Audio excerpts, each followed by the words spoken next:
अभी हमने 6 से डिविजिबिलिटी का रूल पढ़ा। अब हम पढ़ेंगे 7 से डिविजिबिलिटी का रूल। देखिए, 7 से कोई नंबर डिवाइड है कि नहीं, यह जानने के लिए अक्सर दो नियम प्रयोग में लाए जाते हैं। दोनों नियम मैंने यहाँ पर लिख दिए हैं।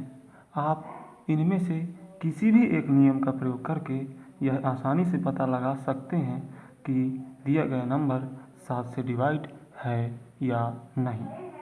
जैसे कि एग्जाम्पल के तौर पर मैं ले लेता हूँ 112। तो पता करना है कि क्या यह नंबर 7 से डिवाइड होगा कि नहीं। तो पहले नियम के हिसाब से हम चलते हैं। पहला नियम क्या कहता है, if we multiply the unit digit by 2 and subtract from the remaining number, and if the result is divisible by 7 then that number is also divisible by 7। कहने का मतलब कि यूनिट डिजिट में इकाई अंक में 2 का गुणा करूं, उसके बाद जो रिमेनिंग नंबर है उस पर घटाऊं, घटाने के बाद जो मिले वह अगर 7 से डिवाइड हो जाए तो हमारा पूरा नंबर 7 से डिवाइड हो जाएगा। देखिए, मैं एग्जाम्पल से समझाने की कोशिश कर रहा हूँ। अगर पता करना हो कि 112 7 से डिवाइड होगा कि नहीं, तो इसके यूनिट डिजिट में पहले 2 का गुणा करो। यूनिट डिजिट क्या है, 2। 2 में 2 का गुणा करो, मिलेगा 4। इसके बाद रिमेनिंग नंबर में उसको सब्ट्रैक्ट करना है। तो रिमेनिंग नंबर क्या है, यूनिट डिजिट के बाद जो भी बचा वही रिमेनिंग नंबर है। तो यहाँ पे रिमेनिंग नंबर 11 है। 11 में 4 को घटाएंगे तो मिलेगा क्या, 7। तो जो भी रिजल्ट मिला, रिजल्ट क्या मिला, 7। वह अगर 7 से डिविजिबल है तो पूरा नंबर 7 से डिवाइड हो जाएगा। तो देखिए, 7 से डिवाइड हो जाएगा, इसका मतलब पूरा 112 7 से डिवाइड हो जाएगा। ठीक, अब दूसरे नियम से इसको देखते हैं। दूसरा नियम क्या कहता है, if we multiply the unit digit by 5 and add in the remaining number, and if the result is divisible by 7 then that number is also divisible by 7। यह क्या कह रहा है कि इस बार आप यूनिट डिजिट में 5 का गुणा करो और 5 का गुणा करके इस बार रिमेनिंग नंबर में जोड़ो, और जोड़ने के बाद जो रिजल्ट आए अगर वह 7 से डिविजिबल है तो पूरा नंबर 7 से डिविजिबल होगा। देखते हैं इसी उदाहरण में। इस बार हम क्या करें, इकाई अंक में 5 का गुणा करें। इकाई अंक मतलब 2। 2 पर 5 का गुणा क्या आएगा, 2 पंचे 10, और इसके बाद इसको रिमेनिंग नंबर में जोड़ना है। तो रिमेनिंग नंबर क्या है, 11। 11 में 10 को जोड़ दो, मिलेगा 21। तो जो भी रिजल्ट मिला, रिजल्ट क्या मिला, 21। क्या वह 7 से डिविजिबल है, हाँ है। 3 बार 7 से भाग चला जाएगा इसमें, इसका मतलब कि 112 7 से डिवाइड हो जाएगा। तो हमने दोनों नियम से देखा कि हम कैसे पता लगा सकते हैं कि यह 7 से डिवाइड होगा। ठीक, अब हम देख सकते हैं इसका प्रूफ। मान लीजिए हमारे पास कोई नंबर है AB, तो क्या मैं इसको ऐसे लिख सकता हूँ, A × 10 + B। ठीक, और इसको फिर मैं आगे इसको ऐसे लिख सकता हूँ, A × 10 को क्या मैं 7 + 3 लिख सकता हूँ, प्लस इसको वैसे ही लिख लो। इसके बाद और आगे करें तो 7A + 3A + B। देखिए, इस पर मैं कुछ और काम कर रहा हूँ। मैं इसमें 6B जोड़ रहा हूँ और 6B घटा रहा हूँ। चूँकि मैं सेम नंबर को जोड़ रहा हूँ और सेम नंबर को घटा रहा हूँ, इसलिए पूरे इक्वेशन में कोई फर्क नहीं पड़ेगा। ठीक, अब आगे देखें। मैं 7A को और इसको यहाँ देखिए, B + 6B 7B, तो 7B को मैं यहाँ पे लिख लेता हूँ। ठीक, बचा क्या, 3A - 6B। और अगर आगे करूँ तो मैं इसको ऐसे लिख सकता हूँ, 7A + बी। ठीक, मैंने इन दोनों पदों से 7 को कॉमन ले लिया। इसी प्रकार इन दोनों पदों से मैं 3 को कॉमन ले रहा हूँ, तो यहाँ मिलेगा a माइनस 2b। थोड़ा मैं और ऊपर कर लूँ ताकि आपको दिखाई दे।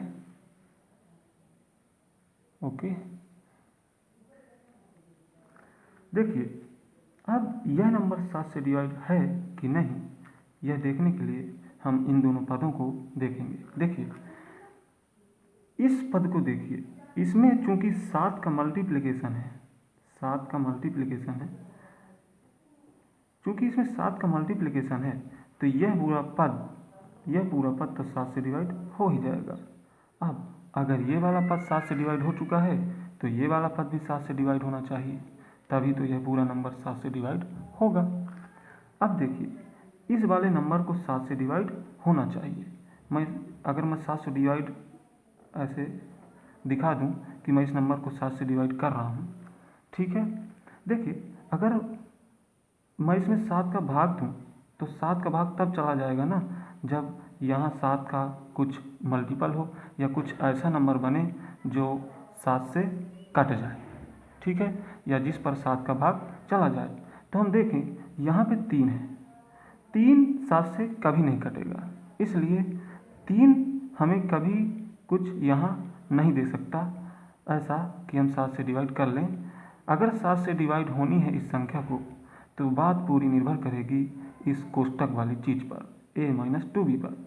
a माइनस 2b ही ऐसी कुछ वैल्यू देगा कि पूरा नंबर 7 से डिवाइड हो जाए। तो कहने का मेरे मतलब ये है यहाँ पर कि अगर a माइनस 2b ऐसा हो कि कोई ऐसा नंबर दे जो 7 से डिवाइड हो जाए तो यह पूरा पद 7 से डिवाइड हो जाएगा, और ये वाला हो ही चुका है तो यह पूरा नंबर 7 से डिवाइड हो जाएगा। तो देखिए a माइनस 2b 7 से डिवाइड होना चाहिए, और a माइनस 2b है क्या? देखिए यहाँ पे a माइनस 2b है क्या? a माइनस 2b है क्या? इस दिए हुए नंबर में इकाई अंक में 2 का गुणा किया हुआ है और बचे हुए पार्ट में यानी a में उसको घटाया हुआ है, और अगर यह 7 से डिविजिबल है तो यह पूरा नंबर 7 से डिवाइड हो जाएगा, और यह डिवाइड हो जाएगा, यह डिवाइड है ही तो यह भी हो जाएगा। तो देखिए हमारा रूल क्या कहता है कि अगर यूनिट डिजिट में 2 का गुणा करके शेष रिमेनिंग नंबर में घटा दें उसको, तो जो भी रिजल्ट मिले अगर वह 7 से डिविजिबल है तो पूरा नंबर 7 से डिवाइड हो जाएगा। तो हमने यहाँ देखा क्या? यही तो देखा कि दिए हुए नंबर के इकाई अंक में 2 का गुणा करो और शेष में घटा दो, तो अगर यह रिजल्ट इससे जो भी मिले यह अगर 7 से डिवाइड है तो पूरा नंबर 7 से डिवाइड हो जाएगा। तो ये आपको समझ में आ गया होगा, ठीक है। अगर इसको और आगे करना है तो इसको ऐसे कर सकते हैं। मान लीजिए कोई आपके पास ऐसा नंबर है, ठीक, तो क्या मैं इसको ऐसे लिख सकता हूँ a into 100 b into 10 plus c, ठीक। यहाँ पे देखिए इसको मैं ऐसे लिखूँगा, 100a को मैं लिख रहा हूँ 70a प्लस 30a, ठीक है। देखिए 70a प्लस 30a को जोड़ूँ तो फिर से 100a मिल जाएगा। इसी प्रकार से मैं इसको लिख सकता हूँ 7b प्लस 3b।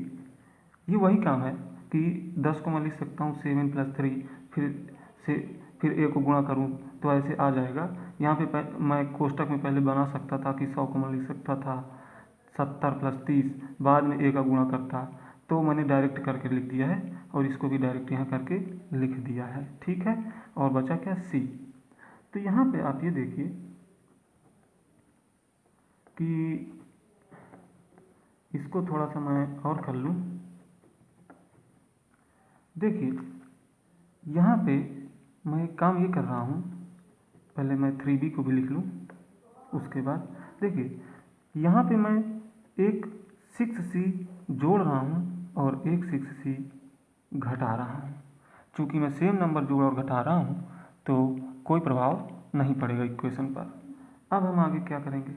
देखिए 70a plus 7b plus c plus 6c को मैं लिख सकता हूँ 7c। इसको भी मैं यहाँ लिख लेता हूँ। ठीक, देखिए बचा क्या क्या अपने पास 30 है, इसको मैं यहाँ लिख लूँ। और क्या बचा अपने पास, और बचा अपने पास 3b है ना, 3b बचा और ये 6c बचा। ठीक है, अब देखिए यहाँ से मैं तीनों पदों से एक 7 कामन ले सकता हूँ, तो यहाँ बचेगा कुछ ऐसा। और यहाँ से मैं एक 3 कामन ले सकता हूँ, तो ये बचेगा कुछ ऐसा। बचेगा कि नहीं बचेगा, देखिए और ऊपर कर लेता हूँ थोड़ा सा। यह वाला नंबर तो 7 से डिवाइड हो ही जाएगा, क्योंकि इसमें 7 का मल्टीप्लिकेशन है। अब बात करें कि यह नंबर 7 से डिवाइड हो जाए, तो चूंकि इसमें 7 से अगर इसको डिवाइड होना है तो बात पूरी निर्भर करेगी कि ये कोष्टक वाली चीज़ 7 से डिवाइड हो जाए, क्योंकि 3 तो 3 ही है, अचर है, इससे कोई लेना देना है नहीं। अगर कोई ऐसी चीज़ इस पूरे पद में आ सकती है कि वह 7 से डिवाइड हो जाए तो सिर्फ कोष्टक वाले के कारण आ सकती है। और कोष्टक वाली वैल्यू की मैं लिख क्या सकता हूँ, थोड़ा देखिए। मैं कोष्टक वाली, मैं इसको आगे नहीं लिख रहा हूँ, केवल इस वाले पद को लिख रहा हूँ।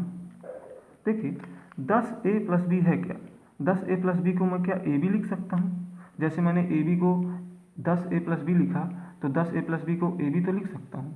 ऐसे ही मैंने इसको ऐसे लिख लिया। ठीक है, -2c।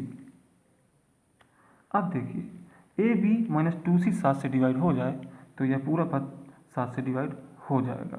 ठीक, अब देखो ए बी -2c है क्या, देखिए इकाई अंक पर 2 का गुणा माइनस जो भी बचा हुआ पार्ट है ए बी, मतलब क्या कि इकाई अंक पर 2 का गुणा और बचे हुए पार्ट पर हम घटा रहे हैं। तो यही तो नियम है हमारा। ठीक, तो आपको समझ में आ गया होगा। अब इसी में हम दूसरा नियम भी थोड़ा सा आगे कर सकते हैं। जैसे इस वाले पार्ट को आगे हम देखें तो क्या मैं इसको ऐसे लिख सकता हूँ, a -2b, यहाँ पे मैं माइनस का 5b जोड़ूँ और घटाऊँ। ठीक है, घटा दिया फिर जोड़ दिया, तो मैं इसको ऐसे भी तो लिख सकता हूँ और आगे करके a -2b -5b is 7b plus 5b। तो देखिए इस वाले पूरे नंबर को 7 से डिवाइड होना था, तो मैंने इसको ऐसे चेंज कर लिया। अब इसमें ये वाला पार्ट चूँकि 7 से मल्टीप्लिकेशन है इसमें, तो यह वाला पार्ट तो 7 से डिवाइड है ही। बचा क्या, a प्लस 5b।